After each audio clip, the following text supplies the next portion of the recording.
নমস্কার বন্ধুরা, লতা কিচেনে তোমাদের স্বাগত।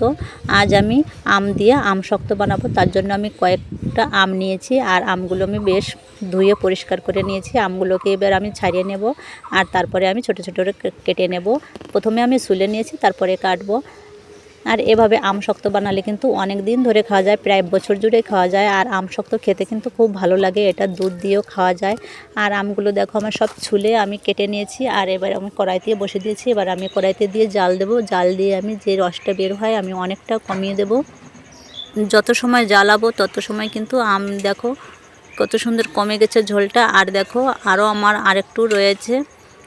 আমি কিন্তু আরও কিছু সময় ধরে জাল দেব। যত সময় না আমটা একটু শক্ত শক্ত ভাব আসবে তত সময় আমার জাল দিতে হবে। আর এভাবে আমি অনেকক্ষণ ধরে জাল দিয়েছি। আর দেখো জাল দেওয়ার পরে দেখো আমের রসটা একদম কমে গিয়েছে আর একটু আঠালো মতন হয়ে গেছে। আর এদিকে একটা থালা নিয়েছি, থালায় আমি একটু তেল মাখিয়ে নিয়েছি। তোমরা তেল না মাখালেও পারো। আর তেল মাখালে কিন্তু আমসত্ত্বটা একটুও লাগবে না। আর আমগুলো আমি সব ঢেলে দিচ্ছি। ঢেলে দেওয়ার পরে আমি এবার থালায় সব সুন্দর করে সব জায়গায় মিশিয়ে দেব।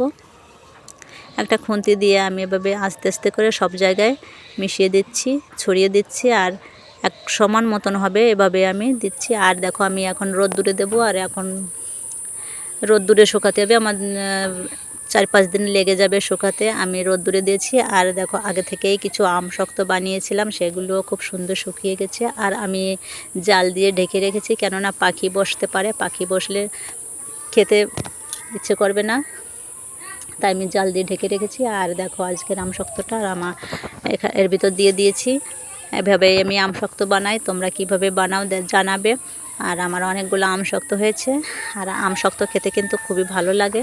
আর আমসত্ত্বটাও শুকিয়ে যাওয়ার পরে দেখো কীরকম হয়ে গেছে, কালারটা একটু চেঞ্জ হয়ে গেছে। আর আমি আমসত্ত্বটাতে তুলে নিয়েছি। আর তুলে নেওয়ার পরে আমি এরকম করে মুড়ে নিচ্ছি। মুড়ে নেওয়ার পরে আমি এবার ছোট ছোট করে কেটে নেব। আর আমসত্ত্বটা কিন্তু খুব সুন্দর হয়েছে খেতে, তোমরাও এভাবে